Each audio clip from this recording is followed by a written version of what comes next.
Bom, boa tarde a todos, sejam bem-vindos é, ao webinar de hoje, né? O título: O Brasil na atual geopolítica dos minerais críticos e estratégicos. Eu me chamo Rafael Leão, eu sou o mediador do evento de hoje. Nós teremos uma apresentação de mais ou menos 30 minutos, referente a um estudo que o IPEA tem conduzindo com colegas do CETEM, o Centro de Tecnologia Mineral do Ministério de Ciência e Tecnologia. Os palestrantes nesses 30 minutos serão Carlos César Paiter, pesquisador colaborador do CETEM, o pesquisador Fernando Ferreira de Castro, também do CETEM, e Geraldo Sandoval Góes. Ele é especialista em políticas públicas e gestão governamental, trabalha no IPEA e é um dos pesquisadores que conduz também essa pesquisa. Logo em seguida, nós teremos um debate. Os debatedores serão Fernando Lins e Daniel Lima. Fernando Lins é pesquisador também do CETEM e Daniel Lima é coordenador geral do Departamento de Transformação e Tecnologia Mineral da SGM do Ministério de Minas e Energia. Por falar em SGM e Ministério de Minas e Energia, eu queria fazer um breve comentário antes da gente iniciar aqui a apresentação, que é a parte relevante hoje desse webinar, e dizer que esse trabalho que vai ser apresentado hoje, ele se insere no contexto de uma relação que o IPEA tem estreitado tanto com o Ministério de Minas e Energia quanto com o Ministério de Ciência e Tecnologia em estudos relacionados à economia mineral e à mineração. Hoje nós temos um termo de execução descentralizada com o Ministério de Minas e Energia. Nós contratamos diversos bolsistas e consultores especialistas da área. E desde 2019, o IPEA tem cumprido a contento um plano de trabalho que aborda diversos temas relacionados à economia mineral. Foi produzido já uma estimativa de PIB mineral, foi já realizada uma avaliação dos impactos dos investimentos em mineração no PIB regional do Brasil. Fizemos avaliações também sobre a balança comercial brasileira e a importância das commodities minerais na balança comercial brasileira. E relacionado ao tema de hoje, que são os minerais críticos e estratégicos, nós também já demos uma contribuição ao longo da execução desse termo de execução descentralizada, que foram 3 estudos relacionados ao lítio, à grafita e ao fosfato. Esses estudos, eles já foram todos entregues ao Ministério. Eles ainda não foram publicados na sua íntegra, né? Mas o IPEA publicará esses estudos. Mas versões mais reduzidas desses trabalhos já foram publicadas no Boletim Radar, edição especial número 65, que nós fizemos no início do ano. Nós fizemos inclusive um webinar também de lançamento desse boletim. Acredito que vários aqui participantes do evento de hoje talvez tenham participado também desse evento. E o trabalho de hoje ele se insere, ele não está dentro desse acordo com o Ministério de Minas e Energia, ele é fruto de um trabalho, de um acordo que vem sendo construído com o Ministério de Ciência e Tecnologia, e certamente gerará mais frutos no futuro. Então, é importante essa fala inicial para mostrar que o IPEA tem se dedicado a entender a questão da economia mineral e não preciso nem falar da importância dos minerais para a nossa economia, especialmente para a balança comercial, no cenário internacional cada vez mais desafiador, é o que se descortina aí para essa década, né? Então, estudos que tentem interpretar a relevância estratégica geopolítica da mineração para a nossa economia, para o funcionamento da nossa nação, são mais do que pertinentes no momento atual. Então, eu não quero tomar mais tempo, acho que já falei muito. Eu vou passar, então, a palavra para o Geraldo. Ele vai fazer a fala de abertura e eu acho que o professor Fernando vai colocar a apresentação no ar. Eles falarão em sequência, depois nós faremos uma brevíssima pausa de 1 minuto, onde eu farei algumas considerações, passaremos para os debatedores e, ao final, nós abriremos para perguntas. As perguntas, pessoal, serão colocadas aqui nessa parte do chat, do bate-papo aqui da própria plataforma Webex. E depois nós faremos uma curadoria dessas perguntas aqui e passaremos para os palestrantes e para os debatedores. Eu acho que com isso a gente pode começar a apresentação, pessoal. Eu pediria que o Fernando, então, boa tarde a todos. Eu pediria que o Fernando colocasse, então, os slides, por favor.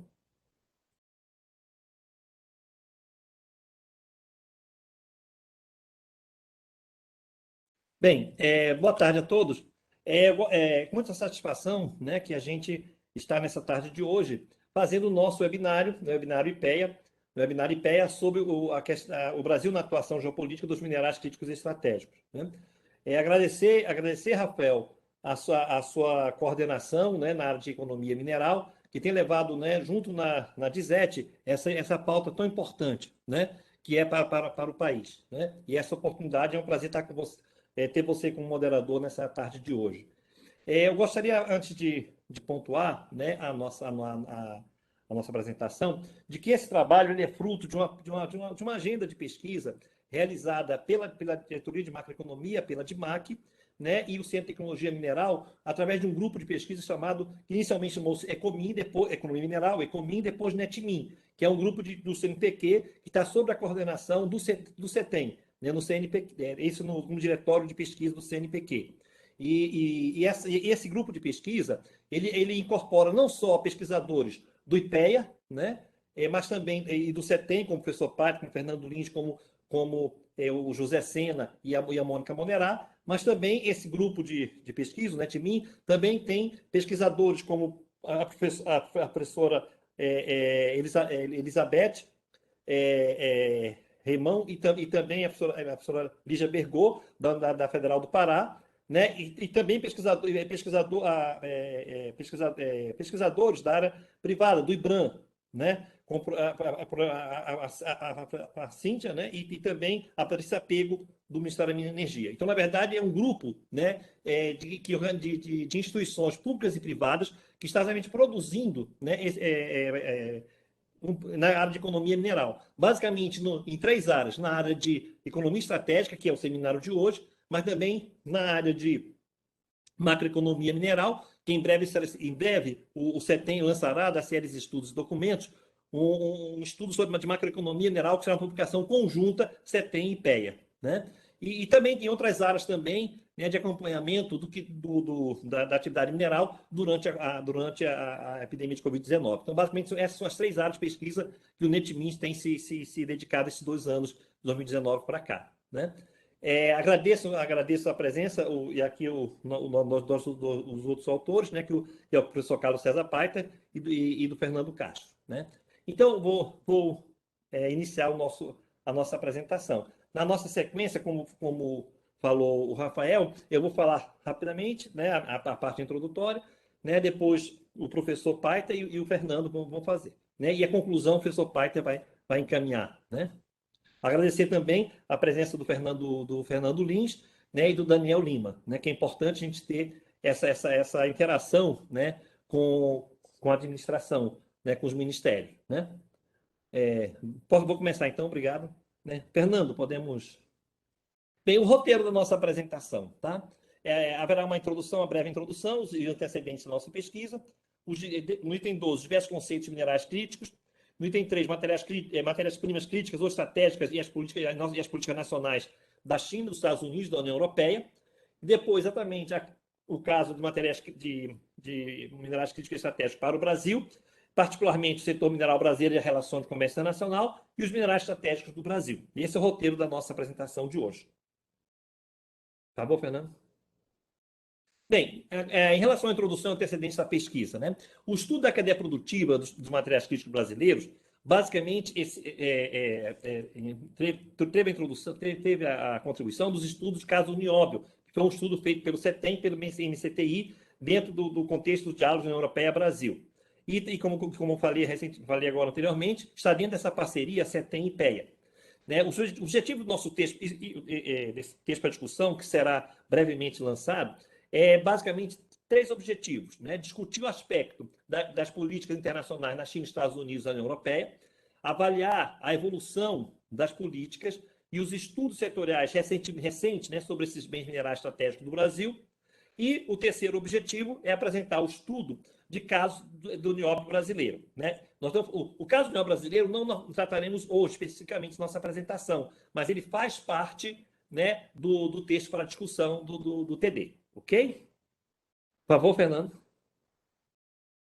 Em relação ao histórico da geopolítica recente das matérias-primas, né? Uma política sobre minerais estratégicos importante para o Brasil foi adotada durante, né, a Segunda Guerra Mundial. Que entre os destaques foi exatamente que teve, né, entre seus destaques a criação da Companhia Vale do Rio Doce, em 1942.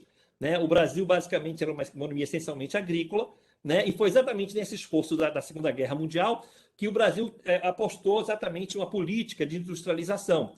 E para isso, a base fundamental era ter realmente uma indústria de base. Né? E foi aí, então, que foi criada a Companhia Vale do Rio Doce e também a Companhia Siderúrgica Nacional, né?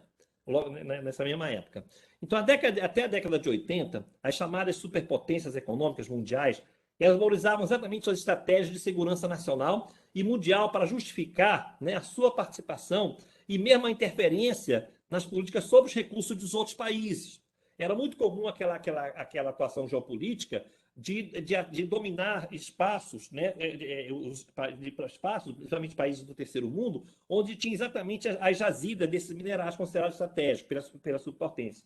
Isso era feito de forma a assegurar o suprimento mais relevante para as respectivas indústrias nacionais das grandes economias. Né? E isso, basicamente, até a década de 80, esse era o perfil da geoeconomia da área mineral.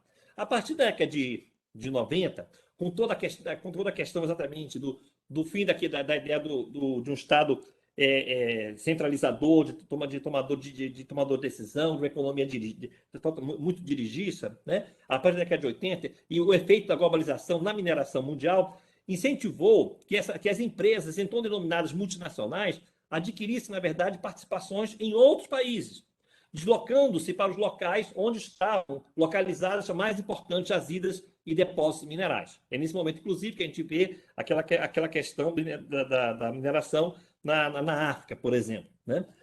A fonte nós colocamos vai ser disponibilizado, tá? A nossa apresentação, e tudo que nós estamos falando está referenciado na literatura, ok? No nosso caso aqui, a fonte é o Machado, né? Nessas duas datas, 2007 e 89, ok? Próximo, Fernando, por favor. Bem, os diversos conceitos, né, de minerais críticos e estratégicos. Nós vamos mostrar aqui qual o conceito de mineral crítico estratégico para os Estados Unidos, para a União Europeia, né, e para a China. Né? No caso dos Estados Unidos, né, eu gostaria, Fernando, de começar pela China primeiro, pode ser? Podemos adiantar e depois voltar? Ok. No caso da China, então, né, a China tem promovido uma estratégia historicamente protecionista. Isso em favor dos recursos minerais, dos recursos minerais que ela provém, favorecendo a sua indústria doméstica. Esse processo, né, foi iniciado em 1950, ele buscou inicialmente a ampliação da mineração chinesa no interior da Mongólia, em depósitos de ferro, por meio da chamada Companhia de Ferro e Aço de Batu, né? Com a finalidade de proteger as suas reservas de terras raras, e isso é um fato interessante, como começou esse processo de proteção por parte da China. E outra questão interessante também em relação à China é que, com a finalidade de proteger as suas reservas de terras raras em crescente disputa mundial e garantir a crescente evolução da demanda de suas indústrias, a China declarou as terras raras como minerais estratégicos e protegidos. Então, fica claro que qual é a visão geopolítica da China? É essencialmente uma visão protecionista. Foi no passado, né? Com a sua produção de ferro e aço, está sendo no presente com a questão das terras raras, né? Então, basicamente uma visão protecionista, né? Uma visão geopolítica, né? É a visão chinesa. Voltar, por favor, Fernando. Já os Estados Unidos é um pouco diferente, né? Uma economia mais dirigida para o mercado, vai ter essa questão estratégica, vai ter uma outra visão. Nos Estados Unidos, então, os minerais e matérias-primas críticas, na verdade, são usados em muitos produtos, setores importantes para a economia e a segurança nacional dos Estados Unidos.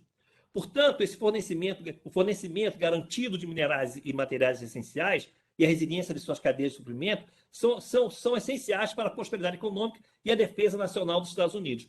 Então, percebe-se, então, claramente que a visão dos Estados Unidos não é aquela visão protecionista da China, mesmo porque é uma economia aberta, uma economia de mercado, mas sim usar uma política, né, que priorize a participação, a ação das empresas americanas no próprio Estados Unidos e no exterior, né? E uma visão muito pouco diferente é a União Europeia. Na União Europeia, a visão sobre materiais críticos estratégicos é de que as matérias-primas são consideradas críticas segundo os aspectos do risco de suprimento isso é importante, o risco de suprimento, daqui a pouco vou mostrar um gráfico sobre isso, um mapa, e também da importância econômica para o bloco europeu. E isso tem como base os levantamentos constantemente atualizados sobre as reservas em produção mundiais e o monitoramento permanente. Isso em nível multidisciplinar das cadeias produtivas industriais europeias. Isso é muito interessante, né? Nós tivemos, mesmo antes de voltar aqui para o IPEA, nós tivemos a oportunidade de construir as contas econômicas ambientais da água e nós tivemos contato com alguns professores da Universidade da Alemanha, onde estão exatamente mapeando todos os fluxos de matérias já com uma visão ambiental e ecológica, né?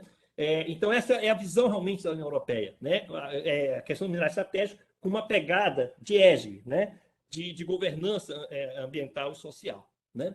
Fernando, por favor, pode passar a próxima. 2 vezes, né?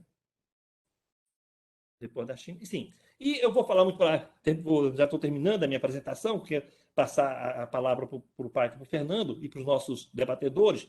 Você tem aqui, na União Europeia, tá? Isso é para a Comissão Europeia, é recente, 2021, e mostra exatamente como os diversos setores, né, da economia europeia, o setor da economia renovável, de mobilidade, de defesa espacial, vão exatamente esses setores, sobre essa atuação das novas tecnologias, vão garantir os suprimentos para que essa nova tecnologia consigam atuar nesses setores. Então, é muito interessante esse gráfico. Então, por exemplo, você tem, no lado direito, os principais setores, né, da União Europeia. São setores de energia renovável, mobilidade e a questão de defesa. No centro, nós temos exatamente quais são as tecnologias, as inovações tecnológicas da União Europeia. Né? A área de baterias, células de combustível, energia eólica, né? Motores de tração, painéis solares, robótica, drones, né? Impressão 3D, né? E produção de chips. Né? Esses são os setores onde a União Europeia está exatamente investindo nas suas inovações tecnológicas. Ora, quais são os riscos de suprimento em termos de matéria-primas? Está claro? Por exemplo, nós percebemos quais são os altos riscos, por exemplo, para a União Europeia, alto risco de suprimento. Exatamente terras raras, que é onde as terras raras, você está vendo os fluxos de matéria, são basicamente, está em vermelho, você está vendo, são utilizados para o setor usando na área tecnológica de energia eólica, né, e de motores de tração, exatamente para o setor de energia renovável e de mobilidade. Né? E, por exemplo, só mais um exemplo, um risco de suprimento já considerado elevado é o magnésio, o nióbio, né? O escânio, né? Exatamente já usado algumas tecnologias mais dispersas, desde tração de motores, energia eólica, né? Drones, etc. E também, basicamente, usados de energias renováveis e um pouquinho de mobilidade. Então, é muito interessante esse fluxo. Né? Seria muito interessante que, na nossa agenda futura, que nós conseguíssemos fazer algo como esse mapa, né, para o Brasil. Por exemplo, um caso de setores, provavelmente, seria o agronegócio, né, o agronegócio, e outros setores que seriam, porque tem grande participação no mercado internacional. E as nossas e na parte tecnológica, exatamente onde nós temos nossas ilhas de excelência, onde o Brasil historicamente atua. Então, seria um importante passo de pesquisa avançar em construir esse mapa dessas cadeias produtivas, né? Bem, eu já estou estourando meu tempo, né? Eu passo, então, agora a palavra, né? Eu acho que é o Fernando, né, que vai nos seguir. O Paita, professor Paita. Professor Paita, por favor, você vai até continuar, professor, complementar, né, a essa figura, se você assim desejar. Obrigado. Obrigado, professor Geraldo.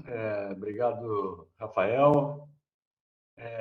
Bom, eu não tenho nem nada a complementar. O professor Geraldo explicou muito bem, né, esse gráfico, né, esse saqueio, por assim dizer, né, que permite aí a gente, pelo menos, verificar, no caso da União Europeia, como é que tem um fluxo, né, de importância dos materiais para as várias tecnologias. E, certamente, um dever de casa para o Brasil seria identificar, né, os setores que são estratégicos para o Brasil e fazer esse caminho de volta aí como uma ideia, né? Como os europeus fizeram. Pode ser de outra maneira também. Bom, seguindo adiante, por favor, Fernando, próximo.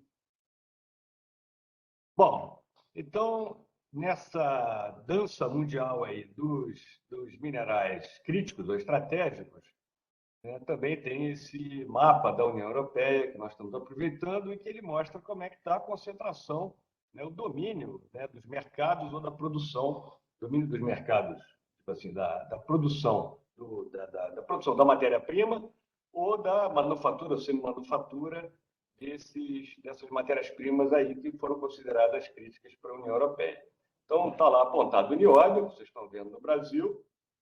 O Brasil tem outras matérias-primas críticas, consideradas críticas pela Europa e que a gente tem, fornecemos no mercado, vanade, por exemplo, mas a China, nitidamente, tem uma lista muito maior que a do Brasil, né, e do que todos os outros países. Né? Então, eu acho que isso aí é que suscitou, né, a preocupação mundial, a preocupação dos outros blocos econômicos. Então, adiante, por favor. Pode passar, Fernando.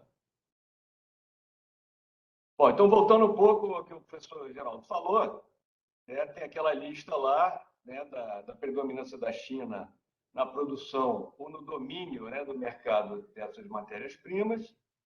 Interessante, né, a China ter um domínio, né, por exemplo, do silício metálico, né? Embora o Brasil seja também um grande produtor de silício metálico, mas está ali a China como se fosse um entreposto comercial, né, metálico. Eu não sei se está somando Taiwan nessa visão da China aí. Não sei se Taiwan está verdinho também, por acaso eu não perguntei. Mas vamos lá. Essa ideia da China tomar vantagem, né, aproveitar suas vantagens competitivas em certas matérias-primas existentes no seu território, especialmente as terras raras, é uma coisa que vem da época do ministro Deng Xiaoping, né, 40 anos atrás.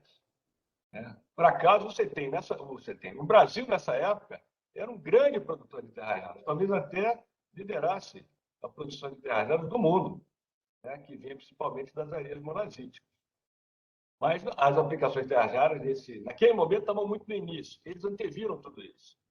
Né? Então, a China, como todos nós sabemos, fez um grande investimento em desenvolvimento tecnológico, priorizou o suprimento de seu parque industrial. Só para vocês terem uma noção, na questão do nióbio, a China detém a propriedade da segunda mais importante mina de nióbio do mundo, aqui no Brasil, lá em Goiás, e tem uma participação pequena, mas uma participação acionária hoje, né, proprietária no capital da Companhia Brasileira de Metalurgia e Mineração, a CBMM, que é a maior participante. Com isso, ela garante o suprimento de nióbio para o seu mercado, para a sua indústria. Ela age protecionisticamente, como nós vimos, o Geraldo falou, mas ela também tem a liderança nas inovações e registro de patentes. Slide seguinte, se não me engano. Pode passar, Fernando. O próximo. Isso. Olha aqui. No nosso estudo, né, do estudo de caso de nióbio, nós fizemos esse levantamento de patentes. Não sei se o nosso colega Adelson está assistindo. Foi ele que executou esse trabalho, né, da varredura das patentes dos artigos científicos.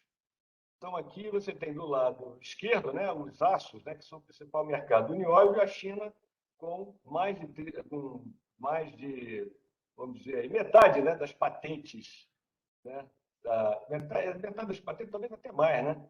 Mais do que a metade do total de patentes na área de aços, todos os tipos de aço que contém nióbio. E do lado direito tem os outros produtos, né, que também são de alto valor agregado, né, e que já são mais especialidades, né, supercapacitores, eletrodos, catodos, anodos, é da parte de energia e da parte eletrônica, e a China, mais uma vez, liderando em termos de depósito de patentes, nesse período que foi estudado aí, 2013 a 2017. Então, certamente comprova, né, a liderança da China na questão da inovação em muitos desses minerais críticos ou estratégicos. Adiante, por favor. Vai, Fernando. Bom, aquela visão dos Estados Unidos. Então, destacando um pouco mais o que o professor Geraldo falou. O mineral crítico dos Estados Unidos tem uma definição, né? Lá pela ordem executiva lá do gabinete da Presidência da República, ele é identificado como um não combustível mineral, ou material mineral essencial para a segurança econômica e nacional dos Estados Unidos. Ele participa de uma rede de suprimentos que está vulnerável, pode estar vulnerável à ruptura, e tem uma função essencial, ou tem uma função essencial na manufatura de um determinado produto. Já falta, né, pode gerar consequências desastrosas para a economia e segurança nacional americana. Aqui do lado direito, nós traduzimos uma parte da lista das matérias-primas, na verdade, dos minerais críticos dos Estados Unidos. Né? Aparece lá o nosso nióbio. Nem todos os minerais que estão aqui os Estados Unidos precisa, né? Logo o primeiro da lista, né, a matéria-prima, o gás hélio, os Estados Unidos é o maior produtor, é a maior reserva mundial. Então, ele não tem vulnerabilidade no hélio, mas ele tem vulnerabilidade em vários outros dessa lista aí. Passar adiante, por favor.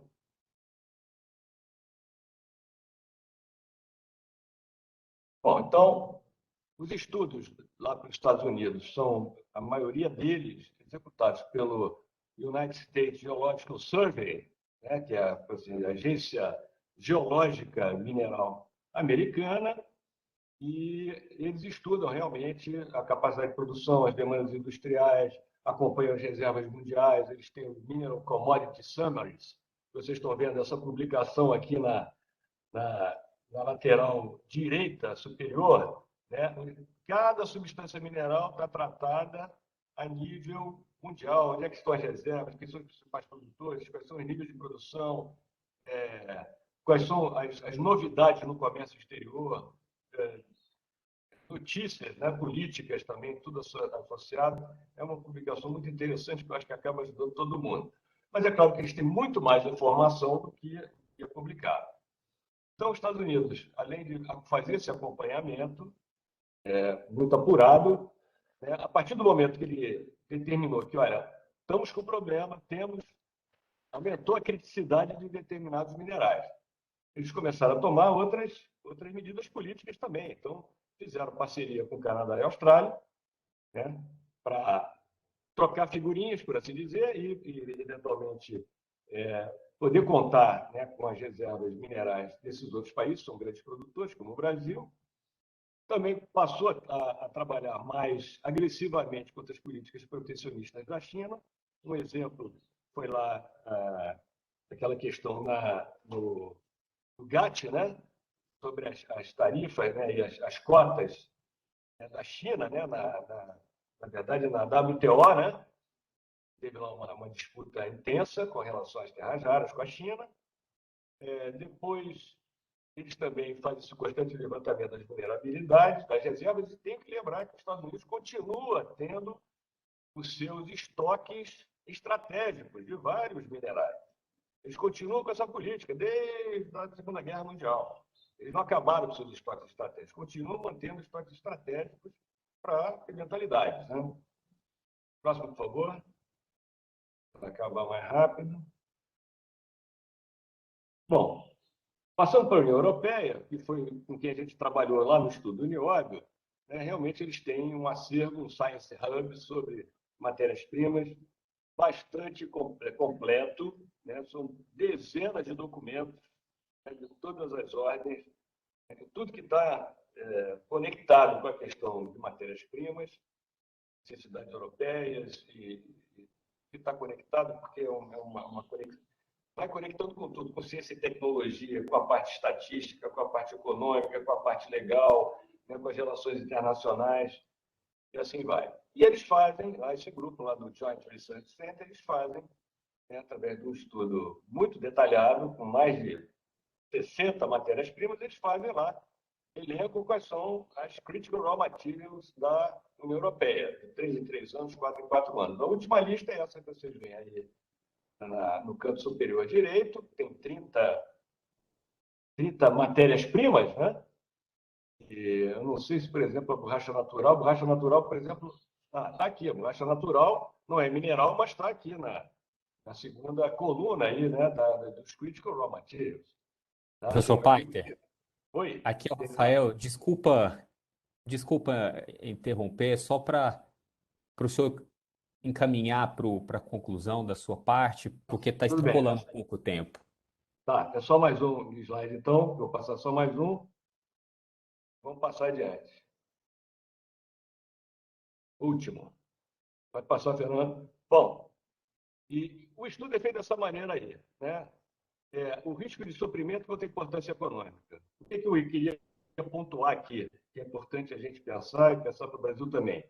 Nem toda matéria-prima que a gente não tem é crítica, tá? A gente tem que avaliar realmente o risco de suprimento. Né? Só pelo fato da gente não ter, da gente depender, né, de fornecedores do exterior, não quer dizer que essa matéria-prima seja crítica para o Brasil. Né? Então, eu queria deixar só esse último ponto e mostrar lá a posição do nióbio, que está avançando com matéria-prima crítica, cada vez mais crítica na concepção dos europeus e dos americanos. Vou passar a palavra. Obrigado, Rafael.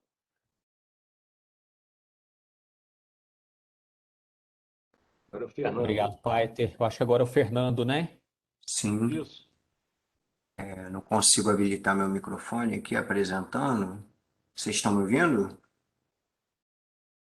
Boa tarde. Eu sou o Fernando Castro, né? Sou pesquisador de capacitação institucional do CETEM, como foi apresentado. A minha entrada nesse tema se deu através do Carlos Paiter, né? Nesse estudo sobre a cadeia produtiva do nióbio. Mas para dar um fechamento nesse breve levantamento apresentado das políticas, né, da China, Estados Unidos e União Europeia, a gente observa que essas estratégias elas diferem de acordo com as demandas domésticas, industriais, interesses econômicos de cada país e também o direcionamento dos investimentos para cada setor que cada economia, né, ou cada bloco prioriza, né? Então, a definição desses minerais considerados críticos, ela vem sendo constantemente atualizada, por conta do aumento da competição no comércio internacional. E, assim, os minerais que são considerados críticos para certos países, por conta da sua demanda industrial ou dependência de importação, ou considerados estratégicos, né, por vantagens competitivas, eles são importantes, né? Uma definição deles é importante para alavancar o planejamento e o desenvolvimento econômico, né? Como já foi destacado, né, esses minerais críticos eles são importantes para os setores emergentes, como as tecnologias de baixo carbono, voltadas para a transição energética. Nessa parte, eu vou abordar brevemente as relações de comércio internacional do Brasil com os países apresentados, né? Nesses gráficos e a tabela, com dados do Anuário Mineral Brasileiro, da ANM, é perceptível o saldo comercial positivo do Brasil em relação às exportações. No caso, esses dados se referem a substâncias metálicas, né? E a China, ela tem um destaque aí como principal destino das exportações brasileiras, e correspondendo aproximadamente a metade, né, das exportações, com base nos últimos dados disponíveis no Anuário Oficial do Setor. A China, ela também se apresenta como um importante fornecedor para o Brasil, mas aqui cabe destacar que enquanto o Brasil exporta em grande quantidade bens primários, ele importa da China produtos semi-acabados e finais, né? E na sequência, nesse mapa, que também foi retirado do Anuário Mineral Brasileiro, estão apresentados os principais destinos das exportações brasileiras, também num formato Sankei, né, que a espessura da seta indica o volume, né? E entre as substâncias mais exportadas, aí eu destaquei o nióbio, que responde com 4,7% do total exportado, mas que o Brasil ele detém, né, uma grande parte da produção mundial, embora represente só apenas 4,7% do total.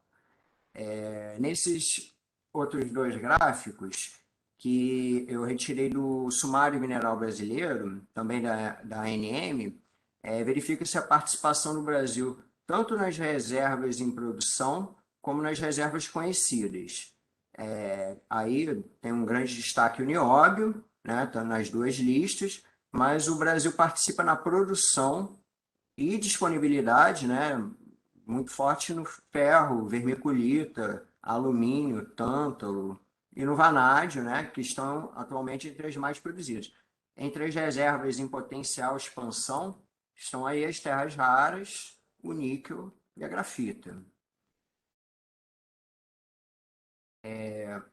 Bom, no Brasil, esse debate ele não é recente, como foi mencionado, né, no início da apresentação. Na última década, ele vem sendo discutido desde o Plano Nacional de Mineração, do Ministério de Minas e Energia de 2010, que aborda a temática sobre a terminologia minerais estratégicos. O plano ele objetiva nortear estratégias de médio e longo prazo em três eixos, né? A busca por competitividade no comércio internacional, a promoção do desenvolvimento sustentável e a busca por inovações para atender futuras demandas do mercado global. Essa proposta do Plano Nacional ela foi ampliada pela Estratégia de Ciência e Tecnologia do MSTI, que pactuou em 2016 a criação de grupos de trabalho e de um comitê interministerial para elaborar programas de longo prazo. E em 2020, mais ao lado direito, houve o Programa de Mineração e Desenvolvimento 2020-2023, que apresenta uma série de metas, se não me engano são 10 planos e 108 metas com diferentes áreas de interesse. E nesse plano estão contemplados a discussão dos minerais estratégicos, entre os quais são mencionadas diversas substâncias que são marcadamente relevantes. Mas, em termos dos avanços recentes nas políticas brasileiras, voltadas aos minerais estratégicos, a Resolução 126 do Conselho de Parceria de Investimentos, a CPPI, ela propõe a criação do programa Pró-Minerais Estratégicos e do Programa de Parceria de Investimentos, né, que foi ratificado no Decreto 10.657, em março desse ano, que de fato instituiu essa política do Programa Pró-Minerais Estratégicos e o Comitê Interministerial que analisou projetos de produção desses minerais estratégicos, que eu acredito que o nosso colega Daniel deve explorar mais adiante nesse debate, né? E em junho de 2021, por fim, né, as resoluções estão aí fresquinhas, né? Definiram a primeira lista de minerais estratégicos do Brasil.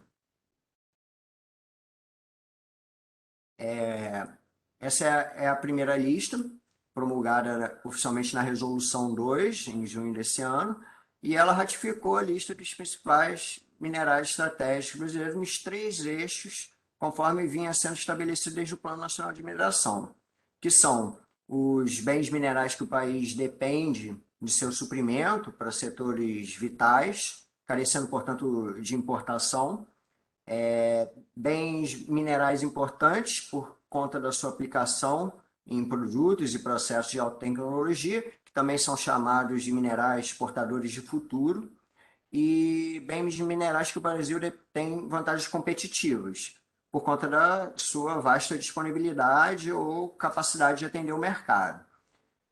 A consolidação dessa primeira lista é um avanço muito importante para a política mineral brasileira, mas ela ainda engloba muitas substâncias, destacando aí que eu numerei as substâncias, mas não tem uma ordem de importância entre elas, é mais para dar um quantitativo mesmo, mas espera-se, né, que essa lista seja o início de longos estudos sobre estudos de casos específicos para cada substância, e também para apoiar outros mecanismos que, por enquanto, ainda não foram explorados, mas acredito que vão ter sua importância verificada mais adiante, como aspectos da economia circular, a recuperação de materiais e também aprofundamento de estudos de caso para cada substância, né? Como no caso do nióbio.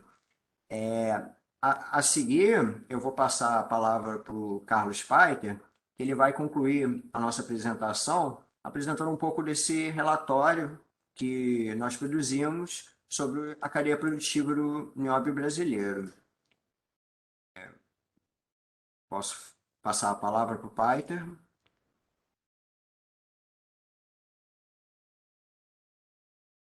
Vamos trazer outros elementos também. Bom, esse estudo aí ele foi realizado entre 2018 e 2020, né? Juntamos aí o CETEM e o IBICT, que são organizações do Ministério da Ciência e Tecnologia, mais a Escola de Engenharia de São Carlos, da USP, o Joint Research Center da União Europeia, da Itália, e a Universidade de Aachen, lá do Centro de Desenvolvimento Sustentável. Foi financiado pelo Programa de Diálogos Setoriais União Europeia-Brasil e pelo Ministério da Ciência, Tecnologia e Inovações. O link do trabalho completo está aí registrado aí embaixo, só para a gente ver, pode passar, Fernando. O conteúdo do trabalho foi, primeiro, essa abordagem, né, da questão metodológica sobre matérias-primas críticas e estratégicas. No segundo capítulo, estudou especificamente a questão do nióbio no cenário de economia circular, né? Estudamos aí vários indicadores de circularidade, aplicamos ao nióbio, partindo de dados nós não tínhamos aqui para o Brasil, mas tínhamos para a União Europeia, então fizemos exercício para a União Europeia de circularidade do nióbio, fizemos avaliação, a análise do fluxo de materiais, né, da mineração até produtos de nióbio utilizados em aços na indústria de transporte, dados internacionais. Pode ir adiante. Próximo. Fizemos um estudo sobre inovações, até apresentei aquele gráfico, né, da liderança da China. Né? Então, fizemos a liderança, né, em termos científicos, né, a partir de publicações, né, e tecnológicas e de inovações a partir de patentes. Bases de dados internacionais, tudo que a gente tinha à disposição. E fizemos 2 estudos interessantes, específicos, mas muito bons para a gente até sossegar com relação, né, a como é que é a nossa produção de nióbio. A produção de nióbio em termos da avaliação do ciclo de vida ambiental e do ciclo de vida social. E os resultados, que foi tudo feito em parceria com a Companhia Brasileira de Metalurgia e Mineração, foram muito satisfatórios. Então, eu acho que a gente conseguiu, fizemos um estudo bastante amplo, né, sobre nióbio, procurando muito entender essa questão, né, de uma ameaça da economia circular. Quanto as commodities, quanto os nossos minerais estratégicos podem ser ameaçados pela economia circular. A economia circular é uma estratégia, é uma concepção, né, que visa basicamente o fato, nós sabemos, energia e matérias-primas, tá? E, naturalmente, cria um novo negócio, um novo grande ramo de negócio. Bom, então é isso que eu queria concluir. Muito obrigado pela atenção de todos. Rafael, por gentileza, palavra com você. Oi, professor Paiter, obrigado. Eu acho que o Geraldo quer fazer um comentário também de fechamento da apresentação. Eu vou passar a palavra para ele e depois a gente passo a palavra para os debatedores. Ok. Professor Geraldo. Obrigado, agradecer ao professor Paita e ao Fernando Castro, né, de apresentar junto conosco esse estudo, né, do TD. E dizer o seguinte, que a questão de minerais estratégicos e críticos, a questão da economia mineral, ela perpassa, como muito bem falou o Rafael Leão, ela perpassa, o IPEA tem contribuído muito para essa agenda. Me lembro desde, por exemplo, o professor Haroldo Mota, na época da DIRU, hoje essa agenda está na DISET, nós estamos levando a parte de macroeconomia mineral na DIMAC, né? E não é apenas uma instituição de pesquisa como o IPEA, o CETEM, outras instituições de governo, a Universidade Brasileira, né? Por exemplo, alguns jovens como o Daniel Cardoso, que também é pesquisador do IPEA, que está também desenvolvendo, levando, as novas gerações levando essa agenda, né? Mas é muito importante essa questão também de governo, porque nós sabemos que essa questão da economia mineral perpassa várias dimensões. Uma dimensão ambiental, uma dimensão estratégica, uma dimensão geopolítica. E é com muita satisfação que nós temos nessa tarde de hoje a presença do Fernando Lins e do Daniel Lima, exatamente para também trazer para nós a visão do governo, né, para essa pauta. Obrigado, Rafael. Bom, obrigado, pessoal. A apresentação foi muito legal. A gente tem aqui já algumas perguntas que nós lá no final colocaremos.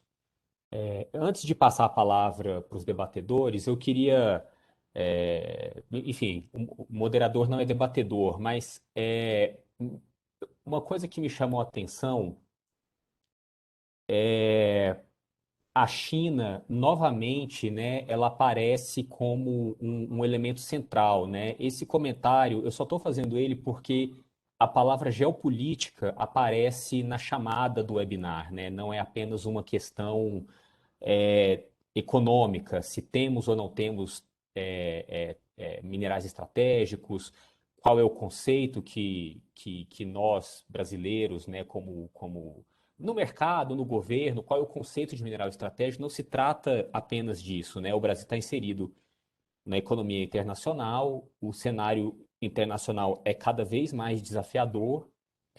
E é interessante essa fala, acho que foi o professor Paiter que colocou isso, né?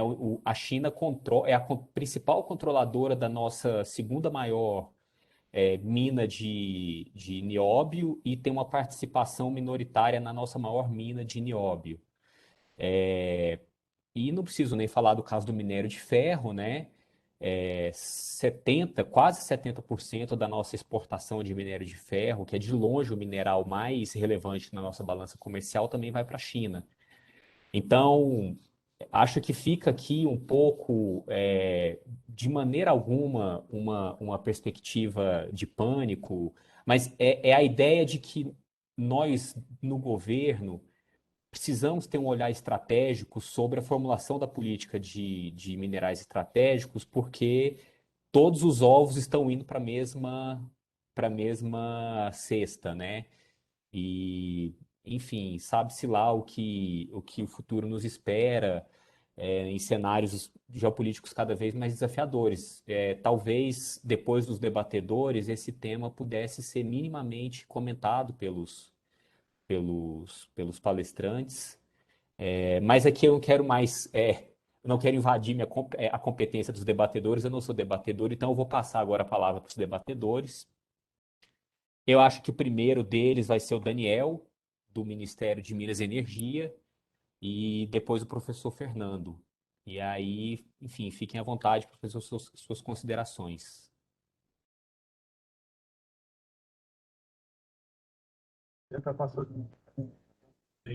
Boa tarde, então. A gente agradece aqui a convite para a participação, né, em nome aqui da Secretaria de Geologia e Mineração e Transformação Mineral do Ministério. E aqui eu acho que eu posso compartilhar aqui com vocês uma apresentação para colocar para vocês como é que está sendo, então, esse processo de implantação, né, dessa política para minerais estratégicos, né? Aqui, então, a gente coloca como uma motivação, de fato, a portaria, né, que aprovou o Plano Nacional de Mineração né, 2030, né, que estabeleceu, então, quais são as 3 situações que o mineral é considerado estratégico, né, dentro desse plano, né, que aí seria essa questão, né, dos minerais que o país é dependente, em alto percentual, né, o caso dos agrominerais, né, carvão mineral para a indústria siderúrgica, os minerais que têm aplicação em produtos de alta tecnologia, né, terras raras, lítio, cobalto, tanto, e outros, né, e aqueles que a gente apresenta essa vantagem comparativa, né, que é no caso do minério de ferro, né, e do nióbio. Bem, e isso deu, assim, né, vamos dizer, o próprio plano estabeleceu como objetivo estratégico estabelecer essas diretrizes, né, para o que nós temos que fazer aí para desenvolver, né, as cadeias minerais, né, e entre eles estava lá a criação de grupo de trabalho para acompanhamento de bens estratégicos, com enfoque para as oportunidades e ameaças do mercado internacional, né. Além disso, né, em 2019, nós tivemos o convite, né, para participar de uma audiência pública na Câmara, né, dos Deputados, né, na Comissão de Minas e Energia, em que né, os parlamentares estavam discutindo projetos de lei, né, que impactavam a exploração do nióbio no país, né? E ali eles colocavam, né, propostas que estabelecia regras para extração, comércio exterior, né, regime diferenciado de aproveitamento para o nióbio, né, uma regra específica para o nióbio, exercício de atividade de mineração do nióbio, terras raras, minérios radioativos. Então, tinha um PL que acrescentava outros minerais aí de interesse, né? E também coisas como, por exemplo, que regulamentasse a exploração do grafeno, né? Sendo que grafeno, a princípio, nem é explorado, né? Aí, então, assim, nessa oportunidade, nós tivemos na audiência pública, a gente, de fato, ficou, assim, apresentou uma posição que seria, assim, difícil, né, estabelecer regras para um determinado mineral considerado estratégico, nesse caso, o nióbio, né?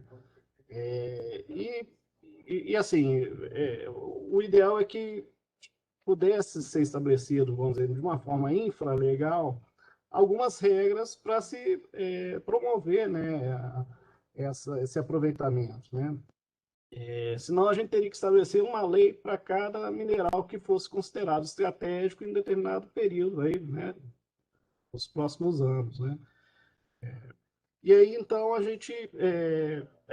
gente viu que de fato essa linha encontrava algum respaldo assim dentro da Câmara, né? Principalmente já que a própria Câmara dos Deputados elaborou um estudo, né, considerando os minerais estratégicos e terras raras, né, em que ali, ó, ele apresenta, entre outros pontos, né, a determinação desse valor estratégico, a importância para o desenvolvimento sustentável, né, a importância para tecnologias em um novo contexto energético, né. Então ali você já via que, assim, essa definição do valor estratégico é fluido, né, dependendo do que o mercado demanda em determinado momento, né?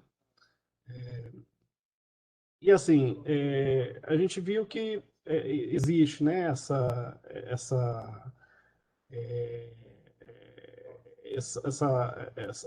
diferença, né, de entendimento do que é mineral estratégico, mineral crítico, né? A gente vê que os minerais críticos já constam em uma série de estudos, né, feitos em países, né? Foi identificado um estudo do Serviço Geológico Americano, dedicou até 32 estudos, né, que delimita assim, quais são os minerais críticos, né? E ali eles colocam, desses 32, pelo menos assim, os terras raras, os minerais grupos da platina, o índio, o tungstênio, o germânio, cobalto, nióbio, tântalo, galho, antimônio, bismuto, talho, magnésio, são, vamos dizer, tão comuns, né, nos 32 estudos, né? E ali a gente já observa, então, que de fato, assim, pode ter... a gente vê que existe, assim, países que estão interessados em estabelecer, em desenvolver essas cadeias, né? E a gente vê que nos últimos 10 anos também teve, né, foram publicados estudos da ONU, né? No Japão foi definido, né, essa questão das estratégias de se manter, né, o abastecimento de minerais para a economia do Japão. A Holanda, União Europeia, Estados Unidos, né, todos esses estudos foram apresentados aí nesse levantamento, né? Agora tem um que chamou a atenção aqui da SGM, que é o estudo que foi feito pela Austrália, né? E a Austrália, ela colocou, digamos, essa questão dos minerais críticos como uma oportunidade para eles, né, poder suprir, né, o mercado global com esses minerais, né? E aí, vamos dizer, eles de fato assumiriam esse papel diante de suprimento de minerais para as cadeias produtivas globais, né? Nessa linha, então, a gente viu que, de fato, assim, o Brasil, hoje, né, ele, nesse início, né, vamos dizer, de desenvolvimento aí de uma política para minerais estratégicos, a gente tem esse dever de casa para fazer, né, de investir ainda em pesquisas, né, em estruturação de projetos de mineração voltada para esses minerais, né? Então, a portaria 354, que aprovou o Programa de Mineração e Desenvolvimento, ele trouxe mais uma listinha, né, de minerais, né, que podem ter essa prioridade, né, para serem desenvolvidos aqui no país, né? Mas tanto na produção mineral quanto na cadeia produtiva jusante, né? De produtos com maior valor agregado, né? E além disso, então assim, e com essa, vamos dizer, essa definição de prioridade no Programa Mineração e Desenvolvimento, nós iniciamos, né, iniciamos uma discussão para, junto ao PPI, né, que é o Programa de Parceria de Investimento, para se inserir uma política que priorizasse esses projetos, né? E a gente, então, foi aprovada a resolução CPPI número 126, né, em 2020. Dela, né, houve a aprovação do decreto 10.657, né, que instituiu a política e também o Comitê Interministerial para Análise dos Projetos Minerais Estratégicos, né, o CETAPM, né? E após a instituição do CETAPM, houve a aprovação da Resolução 1 do CETAPM, com os procedimentos para análise desses projetos, e a Resolução 2 contendo a relação dos bens, né, minerais considerados estratégicos no país, né? E aí, como já foi apresentado aí na apresentação anterior, né, manteve-se, né, aquela linha, né, estabelecida lá no Plano Nacional de Mineração, né, bens que o país depende de importação, né, enxofre, fosfato, potássio, molibdênio, bens minerais que são aplicados em produtos processos de alta tecnologia, né, aí cobalto, cobre, estanho, grafito, né, essa relação extensa aí de bens minerais, né, e aqueles que a gente vê que nós temos uma vantagem comparativa, né, o minério de ferro, alumínio, cobre, ouro, nióbio, né, e urânio, né. Aqui, gente, depois eu vou fazer mais ao final uma observação, não, já é aqui já, que é a questão, então, do monitoramento disso, né? Ou seja, nós implantamos a política, a estrutura, o setup, já se reúne, né, periodicamente para analisar os projetos, né? E a primeira leva de projetos já foi analisada, né? E a deliberação já consta lá no site do Ministério de Minas e Energia, né? E aí a gente vê que teve projetos na área de minério de ferro, cobre, fosfato, potássio e manganês, né? Então, assim, já é, vamos dizer, uma primeira medida que o Ministério, né, que o governo está tomando para dar um apoio ao processo de licenciamento ambiental, né, que esse é o foco da política para minerais estratégicos, né? Que a gente analisa assim a questão geopolítica do acesso dos países, né, às fontes, né, os insumos minerais, mas a gente vê que tem uma dificuldade do próprio país, né, às vezes ter esse acesso internamente, né, às vezes existem entraves, né, assim, dificuldades de se obter uma licença ambiental para implantar o projeto, né? Daniel. E é isso que é o foco do CETAP, né? Sim, já estou terminando. Acho que aqui já Tá é jóia. para alertar o quê? E Me aqui a desculpa, gente... mas eu tenho que fazer esse papel chato aqui. Tá, não, desculpe, não, eu peço desculpas. Então, assim, é só também como ponto de acompanhamento, né? A gente, no decreto está estabelecido, então, uma rotina, né, de elaboração de relatórios, né, para ver como é que está essa execução da política. E com relação à relação dos bens minerais, né, existe essa previsão de que se for necessário um ajuste, né, a inserção de algum minério, né, que isso pode ser feito, né, mediante justificativa, vai ser analisada pelo CETAP e posta em deliberação, né. E aqui eu colocaria também uma sugestão aí de trabalho para o IPEA, que é essa possibilidade aí de se analisar como é que está o modelo português na situação da exploração do lítio, né.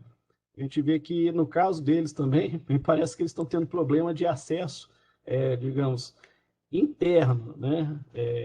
Existe toda uma questão assim, ambiental envolvida na exploração do lítio, que é importante ver o que eles estão fazendo lá, né? A princípio, parece que eles já têm definido lá uma legislação que as regiões, até tem que ser feita uma avaliação bem ampla, né, do impacto ambiental dos projetos, né, nas regiões, né?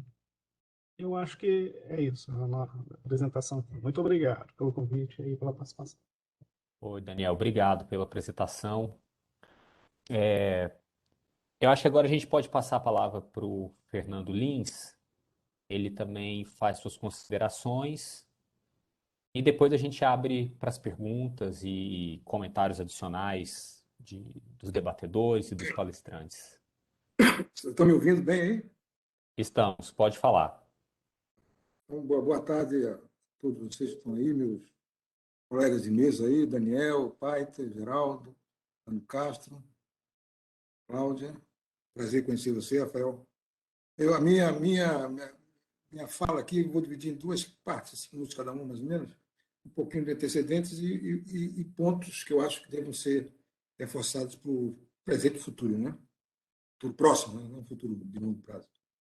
Então, um pouquinho do histórico, de como nasce, a meu ver, né? Como nasce a questão de minerais estratégicos lá no MMR, eu fiquei de 2006 a 2012 no MMR, 2011, 16 anos lá, e fui testemunha ocular de várias iniciativas que estava ali com o Daniel, já também estava ajudando. Então, a questão de 2008, houve uma crise de fertilizantes. Não sei se se lembra, quem é da área de agricultura vai se lembrar, os preços explodiram em 2008. Então, o Ministério da Agricultura procurou o MME, cadê fertilizantes, cadê produção de potássio, fosfato, aquele alvoroço, né? A bancada rural reclamando, os produtores de preço alto, né? Mas não chegou a faltar, mas o preço chegou a assim, duplicar, o enxofre duplicou por 5, algo assim que causou um caos naquela época, né? Aí nós fizemos lá um grupo de trabalho e fizemos algumas recomendações. Então, eu coordenei esse grupo, porque eu aprendi um pouco ali sobre fertilizantes, sobre essa parte de agricultura. Mas, enfim, de lá, do minuto para cá, a verdade é que aumentou a dependência. Na época, o potássio era 90%, já a dependência 95%, que aumentou o consumo também, né? Aumentou a produção de grãos. O fosfato também aumentou a dependência. Então, não, se naquela época o plano era que caísse a dependência, mas aumentou, infelizmente. Vários, não vou explicar aqui os motivos. Bom, Está saindo agora, no final de outubro, novembro, provavelmente, o Plano Nacional de Fertilizantes, né, que é a coordenação geral da Secretaria de Assuntos Estratégicos, e está participando o ME, o CETEM, né, do qual faz parte, a CPRM, né, também faz parte. Então, deve vir um plano novo aí que vai colocar novas metas para enfrentar essa questão que é do potássio fosfato, uma questão crítica para a gente. Bom, e esses dois, aí depois o ministro Sérgio Rezende, do MCT, em 2010, se me lembro, fui testemunha, ele foi lá no MME visitar o ministro Zimmermann com a questão das terras raras, levando a Carta de Aracaju, famosa aí, tal, feita por cientistas, e que alertava a importância do Brasil em terras raras. Naquele momento, um mês depois, saiu um grupo de trabalho interministerial, e no final do ano 2010, esse grupo constituiu fez um documento de 20, 30 páginas, que se encontra na internet, incluiu nele também os minerais estratégicos para a agricultura. Isso aí deu a base, fortaleceu a entrada desse tema no Plano Nacional de Mineração 2030. E aí, já falaram aí, o Daniel falou, o Menino falou, aí foi assim que reforçou essas duas questões, reforçaram a ideia de tornar um capítulo específico no Plano Nacional de Mineração sobre minerais estratégicos. Nesses 10 anos, fazendo um balanço, muitas coisas foram feitas. Né? A meu ver, podiam ser feitas mais, se tivesse mais recursos, maior velocidade, mas, enfim, 10 anos que tem altos e baixos, mas houve avanço, a meu ver, na questão de ciência e tecnologia, IPD na área de terras raras. O MCT apoiou vários projetos, o CETEM se inseriu nesse programa, e outras instituições brasileiras foram apoiadas para o MCT. Eu diria que o recurso é menor do que precisava e, às vezes, é inconstante. Né? Não sabe o que vai acontecer no ano que vem. Mas não foi 10 anos perdidos. Houve avanço. Hoje estão consolidados alguns grupos que pode se, principalmente terras raras. Né? Lítio também. O CETEM próprio tem iniciativa hoje aqui é um programa de minerais estratégicos. O CETEM, já há uns 8, 10 anos, ele promoveu, começou a fazer os 3 primeiros eventos de simpósio específico sobre terras raras, onde reunia toda a comunidade, 50 pessoas, ou 100, de lítio também, hoje já está viajando pelo estado, então houve um avanço, poderia ser mais rápido se tivesse mais recursos, a minha opinião. Outra coisa é o seguinte, aqui, o CETEM ganhou um projeto agora, Silva França, diretor, falou que tem um projeto novo que o CT está apoiando para níquel, cobalto, lítio. Agora, então, as notícias são boas. Então, o MCT apoiou também o projeto de grafeno, nióbio, né? Apoiou o NCT, terras raras, houve Nova Mineral, não pode esquecer que houve um programa importante de financiamento de edital de Nova Mineral da FINEP, BNDES, uns 3 anos atrás, com quase R$1 bilhão. A CPRM, do qual eu sou conselheiro, posso falar um pouco, ela também procurou fazer levantamento geológico em geral e específico sobre os minerais estratégicos, claro, sempre sofrendo de recursos, né? Recursos aquém necessários. Né? Se a CPM tivesse, não é muito, tivesse 20 milhões, 15, ela destravaria o potencial que ela tem para fazer muito mais estudos importantes nessa área e em outras áreas. E com isso, possibilitaria que as empresas júnior, as empresas grandes de mineração fossem atrás de depósitos minerais, hoje tivesse mais depósitos em desenvolvimento. Né? Então, é o preço de você não ter recursos durante uma década. Né? Agora, sintetizando aqui, o que é que eu acho? Pensamentos assim, né, que me vêm, alguns em convergência com o que foi falado por alguns de vocês aqui antes. Há uma sinalização que esse ano, mas principalmente a partir do ano que vem, o FNDCT, que é o grande financiador do projeto de ciência e tecnologia do Brasil, ele está mais imune agora, tem uma lei que protege ele dessa crise fiscal, que ele seja mais poupado, se não acontecer uma zebra, então espera-se que tenha mais recursos nos próximos anos através da FNDCT para apoiar o setor mineral. Isso é positivo. Tem que organizar e tem que persistir. O risco sempre existe, né? Uma oportunidade que eu vejo, foi falado aqui de forma diferente, é fazer um esforço de coordenar os entes governamentais, associações, universidades, um conhecimento para cada mineral estratégico. Dificilmente alguém vai dominar todos os 10, 15 minerais estratégicos. Aquela lista, a lista está aumentando. Daniel era meia dúzia, eram 9 há 10 anos atrás, 11, depois já pulou, e vai pular. Essa última já está grande, a lista aumentando. Mas cada mineral desse deveria ter assim, um trio da universidade, do órgão do governo, claro, ou do órgão público, órgão de pesquisa, que tivesse um grupozinho dedicado a esse mineral. O nióbio, o pai tem um candidato natural, foi parte desse grupo. Ele se aprofundou no nióbio 2 anos.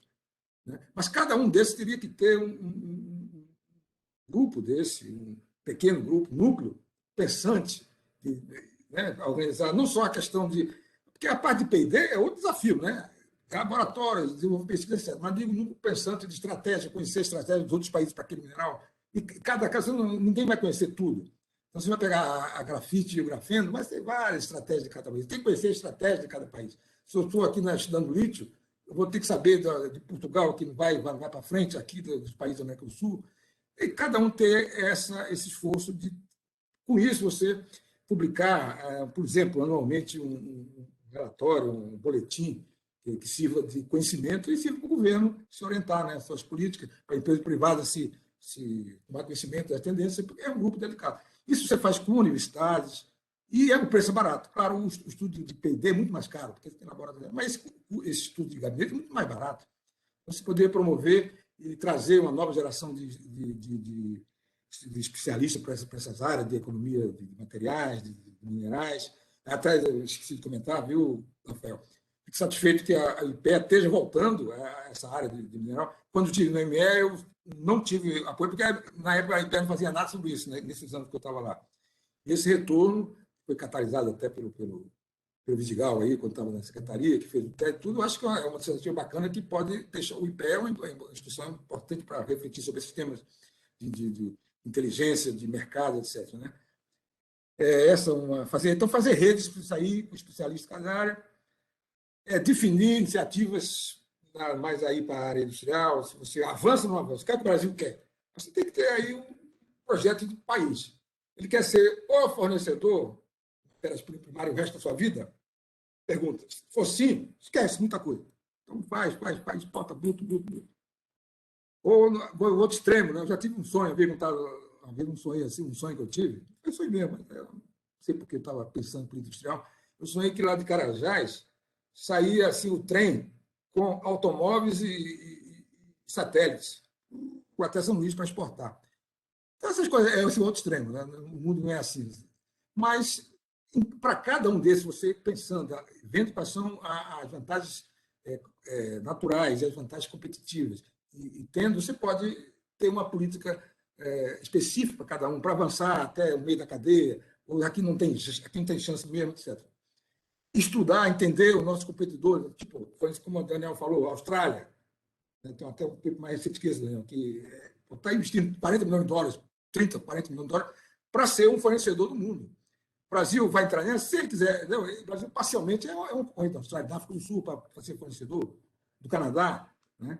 Então, tem que ter conhecimento de todas essas estratégias dos outros para poder escolher a nossa. Entendeu?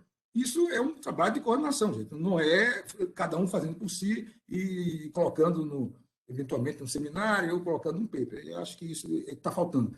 Foi falado aí no meio do caminho que foi previsto no plano, em algumas coisas, criação de grupos, mas não foram feitos, foram dificuldades, um ou dois, muito raros. Vocês vão concordar comigo. Todos que estão aqui, os que estão assistindo, né? Estamos juntos há 10 anos somos quase os mesmos, né? Esses grupos não foram criados, né? Agora tem outra agora, que o Daniel botou ali, né, nesse programa aí do ano passado, prevê a criação também de estudos. Isso não decola, tem que ter uma coisa sistemática, organizar de forma sistemática, que isso venha para uma coordenação geral que formule a nossa política. E, por fim, terminando, estou no tempo, Rafael? Pronto. Especializei e cumpri o tempo, hein? E, por fim, que não é bem importante, em qualquer situação, se a política industrial mineral que a gente adotar for ser campeão de fornecimento de commodities brutas ou avançar nas cadeias, qualquer que seja, as empresas nossas têm que ser induzidas convencidas, induzidas, nossa empresa de mineração e energia, tem que ser induzida a investir em P&D aqui no Brasil. Só assim você vai poder criar isso, é uma área bem técnica agora, administrativa, não é tanto de planejamento econômico. Só assim nós teremos uma massa crítica de pessoas trabalhando em várias instituições do Brasil, sendo demandados pelas empresas. Entendeu? É assim que acontece nos outros países. É assim que aconteceu nos outros países. Coisa aconteceu. Aconteceu isso na Suécia, na Finlândia, na Austrália, nos Estados Unidos. Será que o Brasil vai ser o primeiro país a descobrir que ele pode ser desenvolvido sendo só produtor de commodities? Será um caso histórico, mas eu não verei isso, porque se isso acontecer, vai ser a primeira vez no mundo. Perfeito? Então é isso. Obrigado aí. Professor Fernando, obrigado pelas suas considerações, obrigado também pelo Daniel. Os dois debatedores trouxeram contribuições muito ricas, né? O Daniel trouxe aí todo um conjunto de instrumentos de política pública que estão sendo desenhados, estão sendo concebidos pelo Ministério, e o Fernando Lins trouxe várias reflexões, né, sobre pegou o gancho da apresentação toda, né, e fez reflexões para além do que foi dito, pensando no posicionamento do Brasil no mundo, pensando sobre política industrial, política tecnológica, e acho que é por aí, né? Eu antes de colocar as perguntas que os espectadores nos mandaram, eu queria dizer, assim, brevemente, né, o quanto que essa fala do professor Fernando é relevante para a discussão, né? A gente trazer para o debate a relevância da política pública, e essa é a missão, e aqui eu colocando o chapéu de IPEA, o professor Geraldo entende muito bem por que que a gente está colocando isso, é a função primordial, é a função de existir do IPEA, é fazer reflexões críticas sobre o papel do Estado, sobre as políticas públicas que o Estado brasileiro faz para a sua economia, para a sua sociedade. E nessa questão dos minerais, a gente está num ponto realmente crítico, né? Para usar o trocadilho aí sem querer usar o trocadilho aí do termo, porque esse processo de desindustrialização que o Brasil passa nas últimas décadas tem deixado o país cada vez mais dependente do setor mineral para fechar suas contas externas. O contexto internacional é muito desafiador e aí a gente tem que realmente refletir. Quer dizer, o Brasil vai se posicionar na economia global nos próximos 20, 30, 50 anos de que maneira? Nós seremos um fornecedor de matérias-primas, enquanto outros países que até 20 anos atrás eram países rurais praticamente, e hoje estão na ponta da tecnologia, agregando valor de maneira absurda em cima de minerais, desde os minerais mais básicos, né, como é o caso do minério de ferro, até os minerais terras raras, que são essas substâncias mais críticas, mais estratégicas, e ganhando muito dinheiro com isso, e esse tipo de comportamento tem ajudado esses países a melhorar o nível de qualidade de vida da sua população, que é o objetivo final, último, da atividade econômica, da exploração mineral, da produção industrial, da produção agrícola, é elevar o padrão de qualidade da sua população. Então, assim, é, esse é o caminho, esse caminho que nós estamos trilhando agora é o caminho que vai nos levar à prosperidade. Então, essa fala do professor Fernando, ela suscita essa inquietação, né? E isso é muito sério. O futuro das próximas gerações está em jogo, porque agregar valor ou não a toda essa imensa província mineral que nós temos no Brasil pode ser a diferença lá na frente de termos uma população que continua na pobreza e tal, ou a gente pode realmente virar o jogo em algum momento. E eu não sei se os palestrantes, o próprio professor Fernando, o Daniel, querem fazer algum comentário em cima disso. Se não, eu já passo aqui para algumas perguntas que os espectadores nos mandaram e a gente toca o barco. Você permite só fazer uma complementação que o colega Elzivir Guerra, do Ministério da Ciência e Tecnologia, mandou aqui no chat, que realmente merece menção. E lá do Plano Nacional de Mineração 2030, o ministério, né, que mais se aproximou e que procurou trabalhar junto, dando sequência às estratégias pensadas no plano, foi o Ministério da Ciência e Tecnologia, que já na sua Estratégia Nacional de Ciência e Tecnologia abordou essa questão dos minerais estratégicos e dessa abordagem, né, o grupo da Secretaria de Tecnologia do Ministério, onde o Dr. Elzivir fazia parte e até chefiava, elaborou um plano, né, um plano estratégico, um plano para os minerais estratégicos, CPI para os minerais estratégicos, e uma agência do Ministério, a FINEP, né, concomitantemente lançou, o que o doutor Fernando falou, o programa Inova Mineral, que era de financiamento para atividades de inovação na área mineral. Então, houve uma sincronia, nesse momento ali, da 2017, 2018 e 2019, que depois sofreu aí uma interrupção. Agora, naturalmente, o Daniel está trazendo as novas orientações, né, que o Ministério da Energia está dando. É só essa complementação que eu acho que era importante a gente fazer para respeitar a importância do Ministério da Ciência e Tecnologia nessa caminhada. Eu gostaria também de fazer um breve comentário, assim, humildemente, em meio a tantos pesquisadores consagrados aqui do setor, né? Mas eu me debrucei bastante sobre a parte de revisão documental, né, das políticas. É claro que Estados Unidos e a União Europeia têm vastos documentos, é muito fácil encontrar. E a China, no entanto, eu tive que recorrer muito a artigos científicos e muitas vezes assim separando o joio do trigo daqueles que são mais enviesados, né?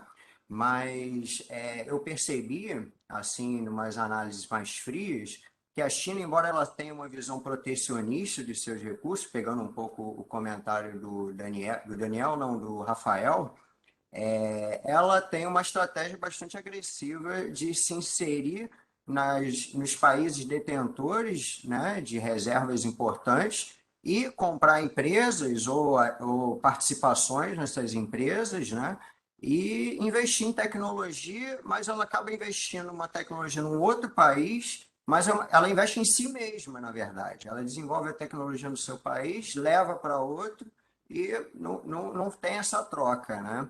E, assim, um outro breve comentário que eu queria ter mencionado na apresentação, mas eu tive que selecionar algumas coisas. Não mencionei esse documento que o Elzivir comentou, e também não mencionei o estudo do SEDES, né? Que é o Centro de Estudos e Debates, que foi o que o Daniel comentou.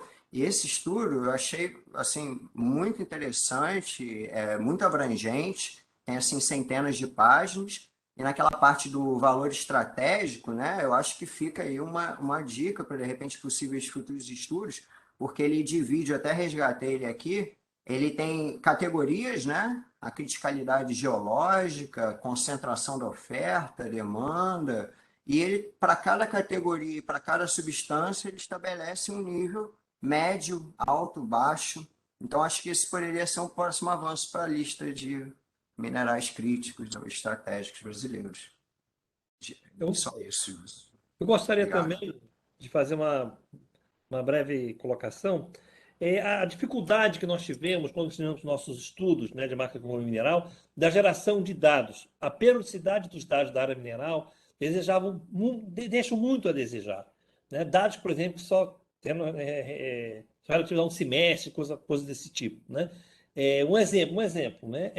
Nas próprias contas nacionais, a indústria extrativa mineral está junto com o petróleo e gás. Né? Quer dizer, você tem uma série de caminhos ainda a serem percorridos na questão da própria geração de dados para o setor. E aquilo que o Rafael falou, que é muito importante, né? da questão geopolítica, da visão estratégica. Infelizmente, no Brasil tem muito esse viés de achar que visão estratégica, confundir visão estratégica com dirigismo estatal. Na verdade, não é isso, né? Na verdade, existe, eu me lembro, há 30 anos, né, na FGV, já estudava para grandes corporações privadas a questão de orçamento empresarial, né? Me lembro o professor Carlos Vancini Monsenleal tinha acabado de chegar do seu doutorado em Princeton e me deu de presente um livro em inglês de orçamento empresarial. Quer dizer, grandes empresas, elas têm que ter, né, um planejamento, né? E infelizmente tem essa visão de que necessariamente está envolvido com uma ação estatal, né? E também uma outra questão também que eu acho muito importante, essa questão ambiental, né? O século XXI é um século que realmente vai incorporar muito essa questão da responsabilidade ambiental, inclusive mudanças climáticas, né? Então, obrigado. Eu também posso É, aproveitar, então, só ah, vai lá, sim, Daniel. não, é passado.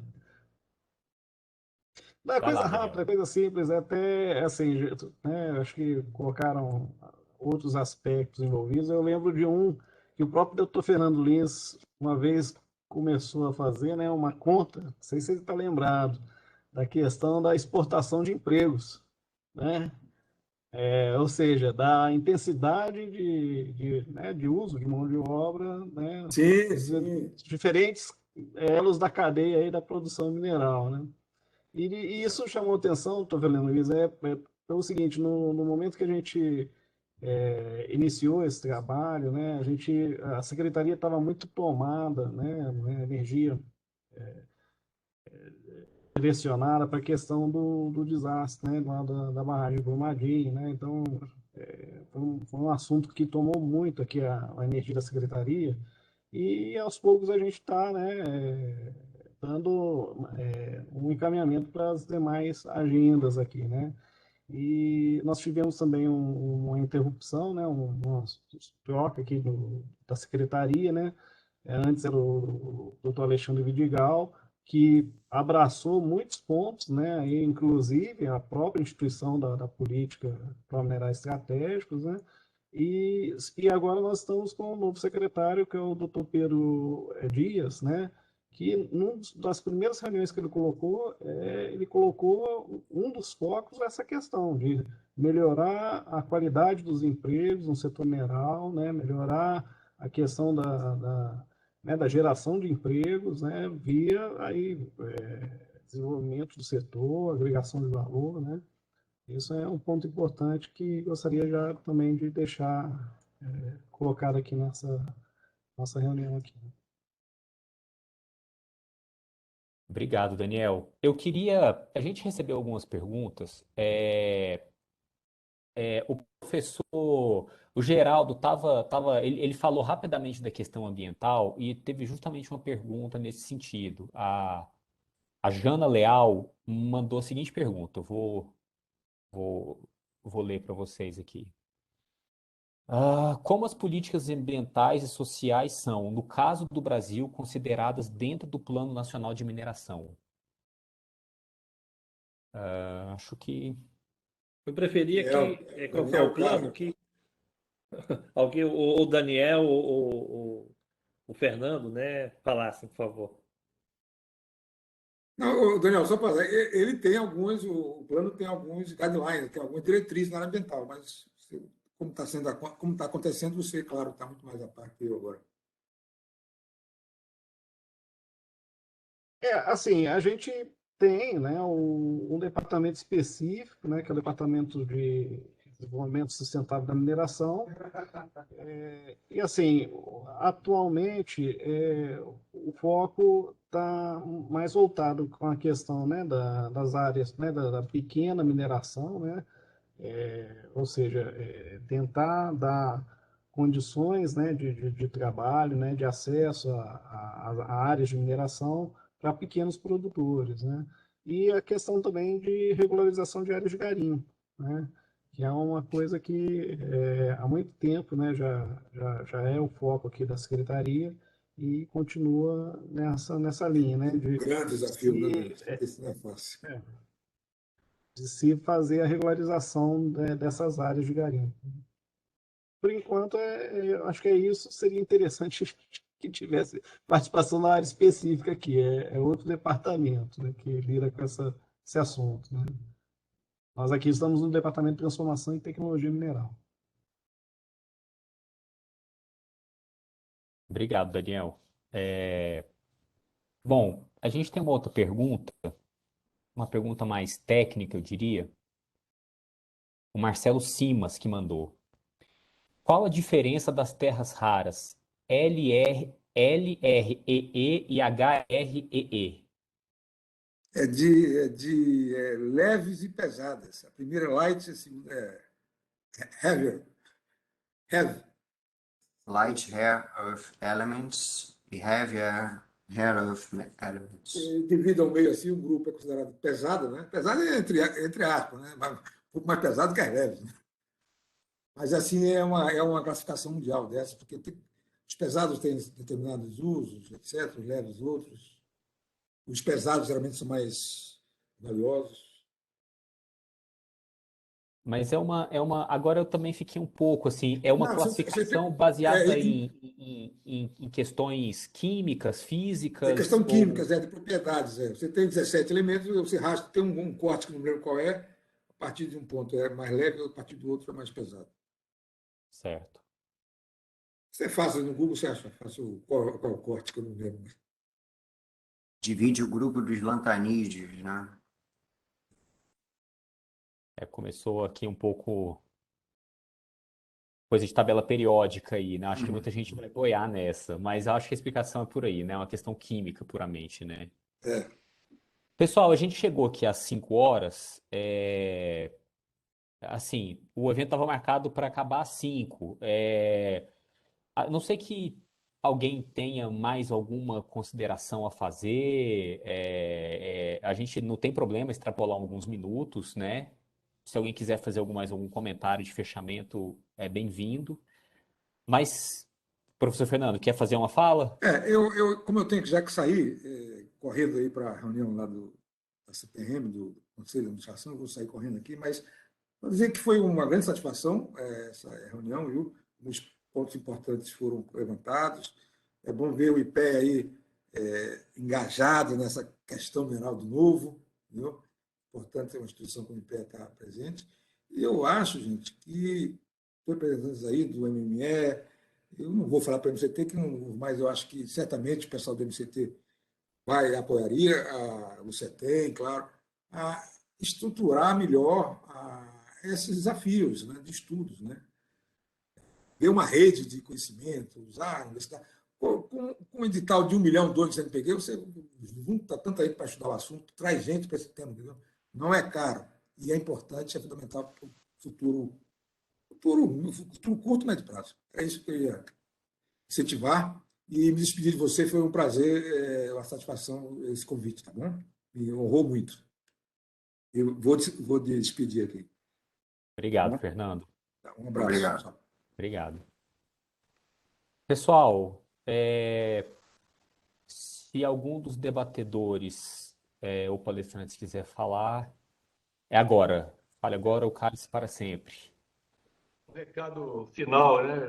Acabo sendo muito falador nessas horas, porque me entusiasmo e vejo, né, que, de alguma maneira, né, a área da mineração, né, ela está buscando, né, se reestruturar a nível do planejamento, a nível de fazer o seu plano, né? Embora eu acho que tenha nessa nossa lista de minerais estratégicos, Daniel, eu aí pessoalmente como pesquisador, né, eu tenho assim certas dúvidas, né? Eu trabalharia mais, entendeu, com todo o ramo, né, dos nossos minerais que a gente chamava lá dos portadores de futuro, né? Porque efetivamente são aqueles que vão fazer diferença, né, entre as nações. E as nossas grandes empresas, felizmente, estão muito maduras em vários aspectos. Eu diria até que no nióbio, né, nós estamos maduríssimos, né? Poderia, como o doutor Fernando Lins falou, trazer mais pesquisa e desenvolvimento para o Brasil. Hoje as nossas empresas estão fazendo toda a pesquisa e desenvolvimento na China, né, ou em outros países, e nós fomos os desenvolvedores, né, de toda a metalurgia extrativa do nióbio. Foi tudo desenvolvido no Brasil, né, na década de 60, 70. Recentemente, faleceu o professor da USP, o professor Daltro Pinatti, que desenvolveu vários produtos de nióbio. Então, a gente tem competência. Mas eu trabalharia muito. A mineração está com uma oportunidade fantástica agora de aparecer melhor na fita, né, para a humanidade, né? Então, aquela imagem sempre da destruição do buraco, né, ou da barragem que estoura, né? E agora a transição energética vai buscar na mineração justamente esses elementos, né? As terras raras, né? O lítio, né? O cobre de novo e tal. E, então, isso tudo ligado, é, né? Uma nova onda aí do environment, governance, né? Né? Digamos assim, da governança ambiental, social. Está todo mundo entrando nessa onda. A mineração, não só brasileira, mas a mundial, tem que, sabe, trabalhar uma nova aparência, mas não só uma nova aparência, uma nova realidade, né? E eu acho que os governos vão ter muita importância em incentivar isso. Então, passar dessa fase, né, da maior preocupação realmente que vocês estão tendo, que é a principal, a questão das barragens, a segurança das populações e tal, nós precisamos realmente partir para um momento de grande investimento em ciência e tecnologia, exploração mineral também, não tem dúvida, mas vamos ter que ter um novo ciclo. Senão, fatalmente, os nossos colegas do IPEA, né, viram assim, avisamos, olha só qual era o prognóstico. Vai ter, todos eles, o prognóstico é esse, né? Nós voltarmos, não que seja a pior coisa do mundo. A Austrália aceita esse papel, mas tem 40 milhões de habitantes, né? Uma população já com um nível, né, de renda e, digamos assim, de satisfação social bastante importante. O Canadá também, né? O Brasil precisa ter essa diferença. Então é isso, Daniel. Tem muita responsabilidade na mão dos colegas aí do MME, né, para tocar para frente essas ideias. Tá bom? Obrigado aí pela atenção e até a próxima. Obrigado, professor Paiter. Obrigado.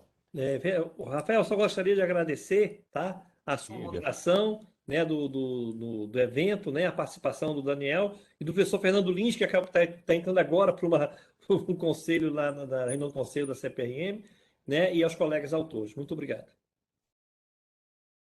É isso, pessoal. Então, eu agradeço a participação de todos, todos os espectadores que estiveram aqui, viram as apresentações. Agradeço aos palestrantes, aos debatedores. Agradeço, viu, Geraldo, a oportunidade de ter sido o moderador, o mediador desse evento.